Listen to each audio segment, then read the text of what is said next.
When it comes to leadership, there is no need to reinvent the wheel. Character is what eventually makes or breaks leaders. Yet, it's the most ignored and overlooked aspect of leadership development today. We have the perfect leadership role model, and that's Jesus. We simply need to follow his lead, allowing him to work in and through us. Welcome to Lead Like Jesus podcast. Leadership starts on the inside. That is Rich Cummins. I am Freddie Scott, and this is the Lead Like Jesus podcast, where leadership starts on the inside. This is your podcast, Kingdom Leaders, and we're so glad that you're joining us today. So today we're going to be talking about priorities and values, setting guardrails to protect yourself, and work-life balance. We'll also share a prayer to help you live by your values. You know, this is such a relevant topic today. We're talking about things that literally impacts almost every single aspect of our life when you're talking about priorities, values, mission. And we have a very special guest that's an expert in not just talking about this, but he has modeled this in his life and in his business for a very long time. Rich, could you help introduce our special guest again today? Freddie, I'm so excited that on our podcast today, we have a returning guest, Jason Lippert. He's not only a board member of Lead Like Jesus, he's also the CEO of LCI Industries of Mishawaka, Indiana. Jason is, he's been in the business for a number of years, and he's led it to the point where they have 13,000 team members across the globe, and they are the largest supplier to the recreational vehicle and marine industries. That's LCI. And as a CEO since 2003, he's led the organization from $100 million a year in revenue to nearly $3 billion a year in revenue.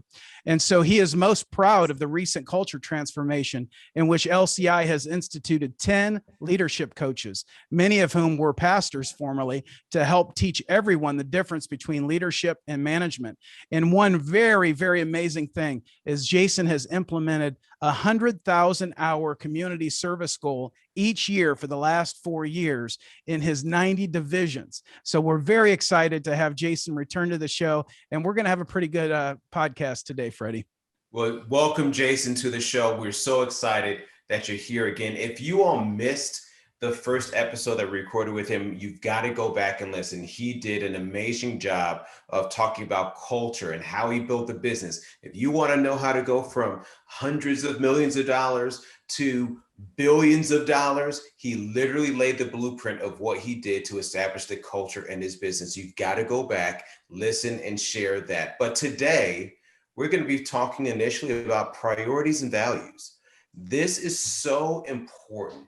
I know I do a lot of work with athletes and professional athletes. And in fact, I just did a session last week with the San Francisco 49er rookies and had them create their own mission statements where they never took the time to understand or think about, what is my mission? What is my true north? What are my values? How am I going to make decisions or assess relationships and all of those things? And so, Jason, could you sort of share, why is it so important to establish clear priorities and have a clear set of values?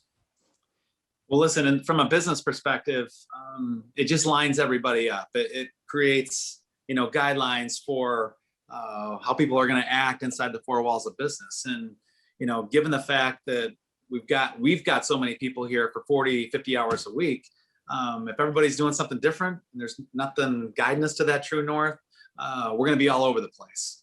And you can't have hundreds of values. I mean, there's a lot of good values out there, but at the end of the day, we narrow it down to 5. And it's just, if you're going to stay here, or even if you're going to lead here, there's 5 separate values for leaders.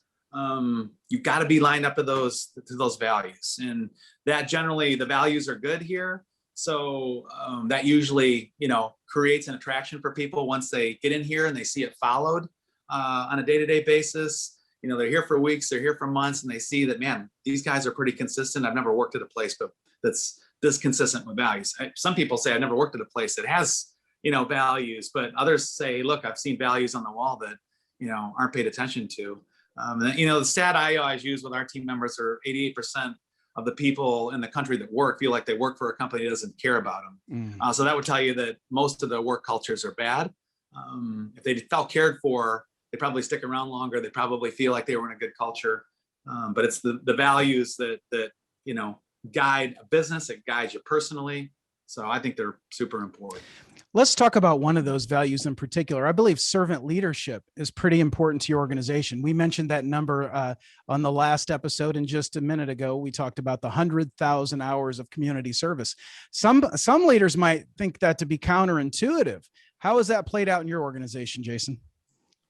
Yeah, so part of our leadership, one of our leadership values is servant leadership. So you just have to serve your teams. When you serve your team tends to want to stick around over the long term. And if they stick around over the long term and they bring passion and energy to the business every day, that part of the business generally runs pretty good because everybody's coming back fired up.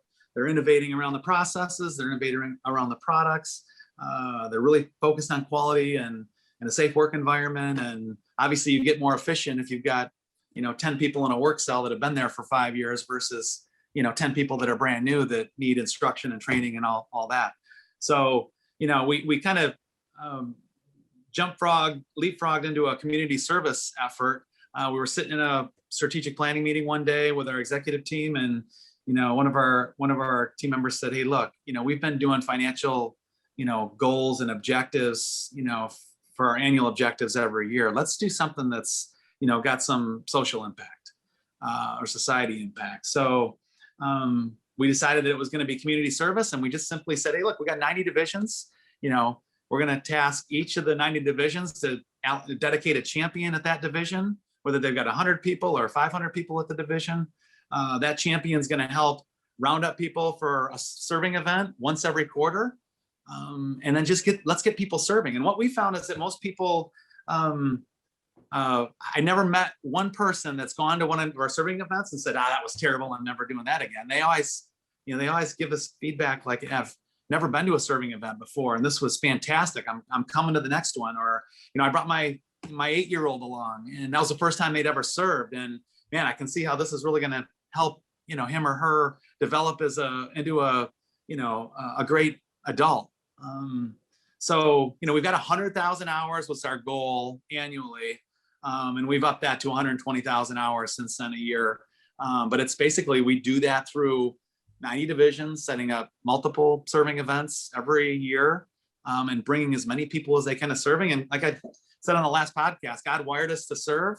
We feel like we're at our most productive as human beings when we're serving other people. So this is just a way for us to, kind of push people into that and feel what that's like. Because that's, like I said, most of the people that served here never had an opportunity to serve or didn't know how to get plugged in. And we make it easy. The event's set, the work is all set up, whether we're dealing with the elderly or we're parks and recreation or we're doing something with children. It's all set up. All they got to do is come in and it's easy. And then once they do it, they're like, "Hey, I'm doing the next one." So why do you feel that it's important, Jason, not only for an organization to have values, core values, but the individual themselves? Mm-hmm.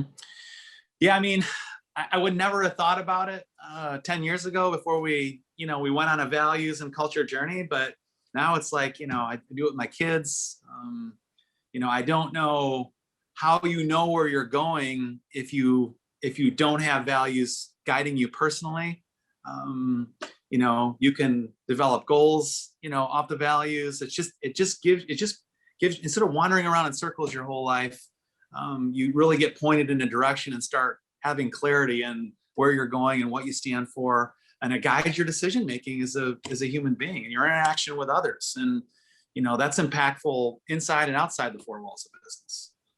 It seems sort of counterintuitive. You said something that's very powerful. You said that you've increased people serving, but you've also increased productivity.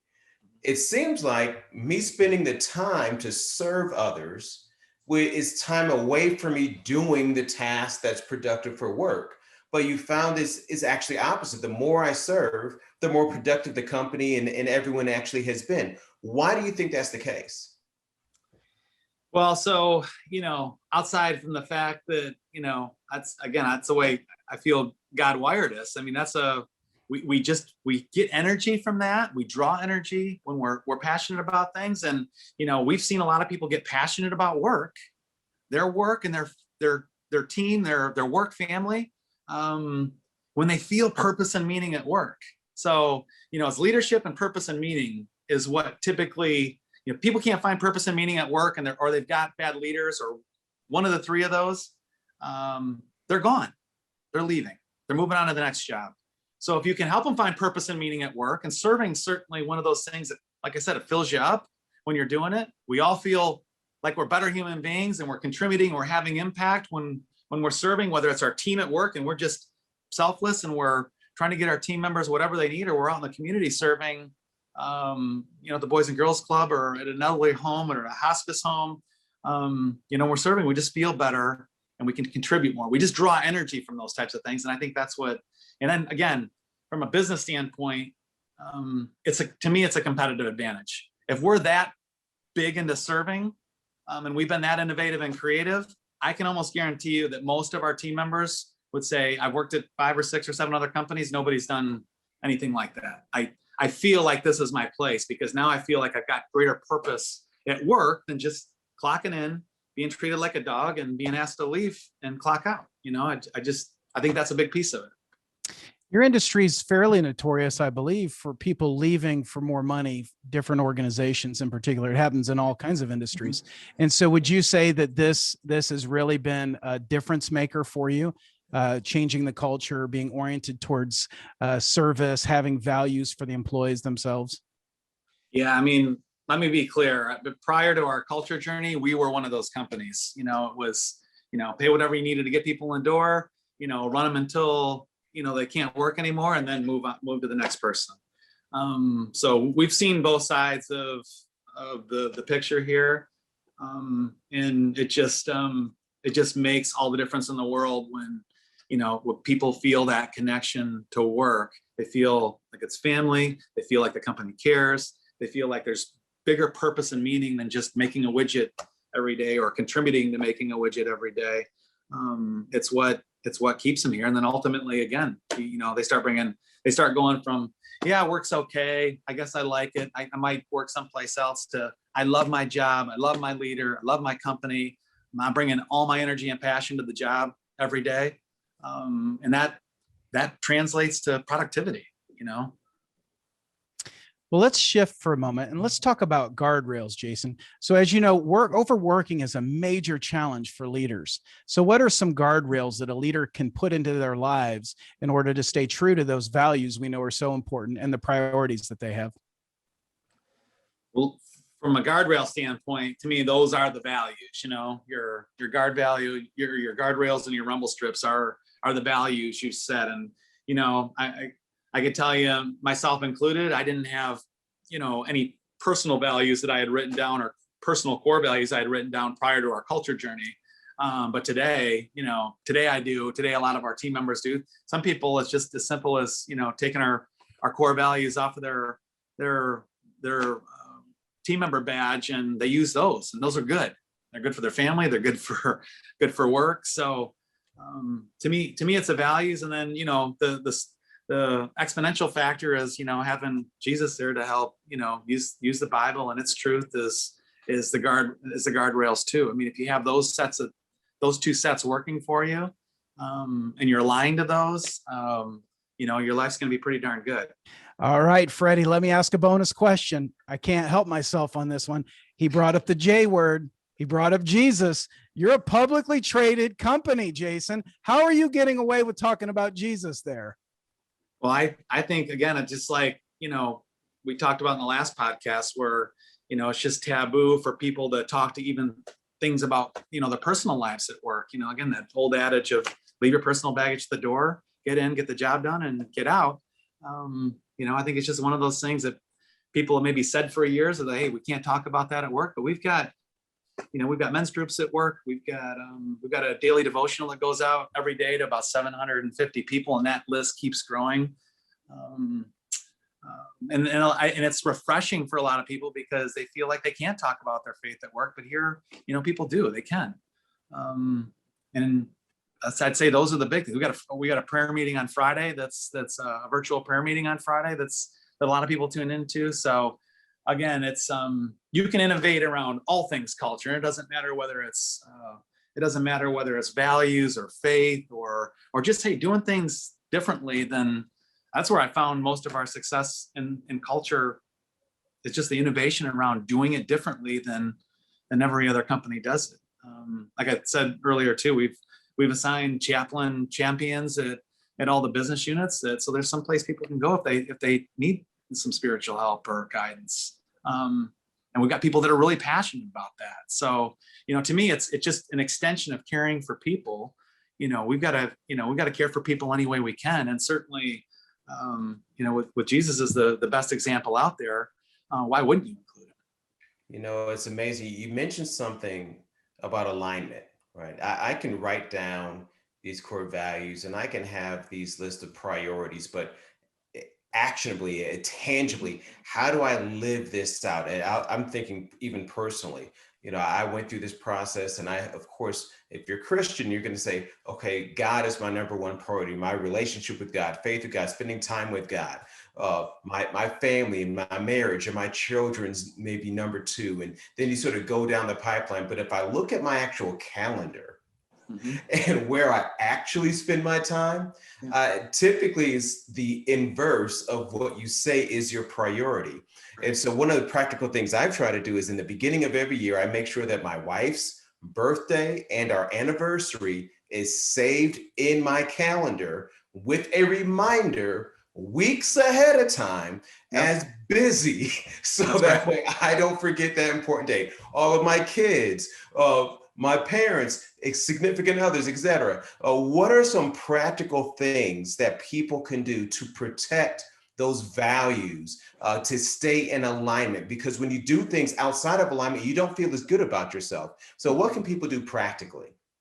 Yeah, so one of the things we do in the company, I really have endorsed it in a big way, is just a leadership action plan. So it's taking the values, whether they're your own core values or the business core values, and just deciding, how are you going to develop personally? How are you going to develop professionally? How are you going to, what kinds of things you're going to start doing or stop doing to help your team? And just write that stuff down. I think that's where most people miss. I mean, on the value side in the business, we got to hold each other accountable. And to hold each other accountable, we all got to care about the values. We all got to see ourselves here over the longer term. Otherwise, people coming in and out of the business, they can't hold each other accountable because they barely even know what the values are. But the power is in writing the stuff down. So once you know the values and you get asked to do a leadership action plan here, and you write stuff down, you keep it out in front of you. I've got my card right here. So, we just have a two-sided card. So it's not this big binder that people have to carry around with them. And our goal this year was to get, all 1,200 leaders with action plans. And I know if we do that, they're going to be leading themselves better. They're going to be leading their teams better. They're going to be leading their families better. If they just have it written down and they've given it enough thought. If we just sit here and think about it, we forget, and we're not going to be consistent because, we didn't write it down. So, we focus on writing it down. And then our dream is in a couple of years is to make sure all 14,000 people or so that we have here have a leadership action plan. Because even if you're not leading people, it still helps the team, your family, the community, if you're leading yourself better. And you don't need to write this big long list of stuff down.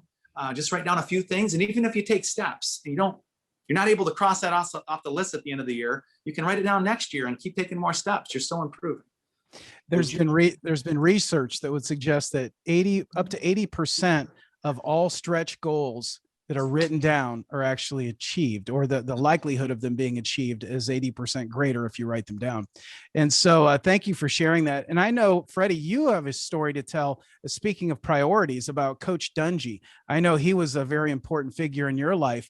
Talk to us a little bit about that. Yeah, so I remember when I transitioned out, I didn't get a chance to play for the Colts under the good years with Coach Dungy. I had Jim Moore. The playoffs? You talking about playoffs? I had that guy. And so I remember after I wrote my book and I started doing some work with him and All Pro Dad, there was an opportunity for him to speak that somebody was going to give him a private plane and pay over $80,000 of an honorarium to fly him in and get him home.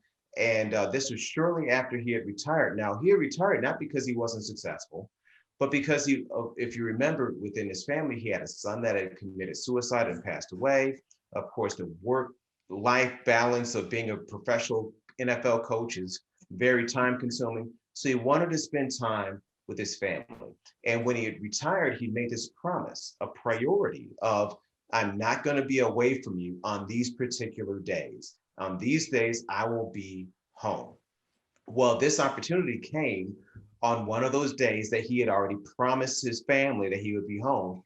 And without a second thought, without hesitation, without even trying to negotiate, he said, thank you, but no thank you. I can't make this obligation. I can't accept your invitation because it conflicts with my promise to my family. And so to me, that was just this eye opener to me about, yes, some people, not everyone's in that position, but the importance of maintaining your priorities and maintaining the things that you say are important to you. Really, it resonated with me because it gave me permission to now make my family a priority, to make my children a priority, to make the things that are really most important the priority. And really, Jason, if you could even speak into that, I know you, with everything that you manage and everything that's on your plate, what does work-life balance look like for you? Yeah. So, I mean, I just echo what you said. I mean, what you just said about him not negotiating, that, that's just same with the values. I mean, we can't negotiate on the values. We can't let things slip and slide, whether it's the business or personal, because if you do, then you just start making excuses. And before you know it, the values that really aren't doing anything for you or your business or whatever. So, for me, I get up early every morning. I get to work early, but I'm home at 5 o'clock every night. I don't miss my kids' games. I've got 4 children and they're all in school. So, it's pretty active. We got a lot going on. So, but being home at 5 o'clock is, it's a non-negotiable for me. I'm home at 5 o'clock every night. I've still put a good, work day in, and just being available, and consistent, so it's predictable. So my family doesn't have to worry, hey, is he going to be home? Is he going someplace? Is he going to have a trip? With the exception of a couple business trips I take every few months. I mean, out of state, which are generally only overnight, one night. I'm home. So that's a big piece of it. And then just being consistent. You got to be consistent. If your kids or your spouse have to try to figure out, what balance looks like, then it's not really balance. Wow. That's a great point, Jason. Thank you. And, you certainly are living, loving, and leading like Jesus. And for those that are watching right now, what would you say to encourage them that they can do to establish guardrails and live by their values in this moment? Well, I would go back to the, having a plan. It doesn't have to be something extravagant, but to have those values written down so you know what they are. You believe in them. You're going to live to them. You're going to line up to them, and then making sure that you're walking that walk, that you're not wandering aimlessly, that you've got a focus on it. So to me, writing it down makes all the difference in the world. An action plan, what you're going to do behind, what am I going to do for the next 12 months that's different than what I did the last 12 months to get better, to lead myself better, to lead my family better, to lead my teams at work better. What are those things? If you don't write it down, you're just, it's the equivalent of walking around in circles, hoping. And that's not a really good strategy for life, in my opinion. So, Jason, thank you so much. And everything you said is resonates with me. I know one of the things, and especially for you kingdom leaders that are eager to start writing down your goals, one thing that I found very helpful for me and things that I encourage even professional athletes to do is just, if you think over the course of a week, just when you write down those goals, at the end of the week, look at those goals and then just rate yourself on a scale of 1 to 10. Mm-hmm. 1, I did anything but this value or reflected it, or 10, man, I nailed it. Man, I crushed it this time. Give yourself a number. Now, the purpose of that isn't for you to be perfect. because no one is but Jesus. But the purpose of it is for you to be aware.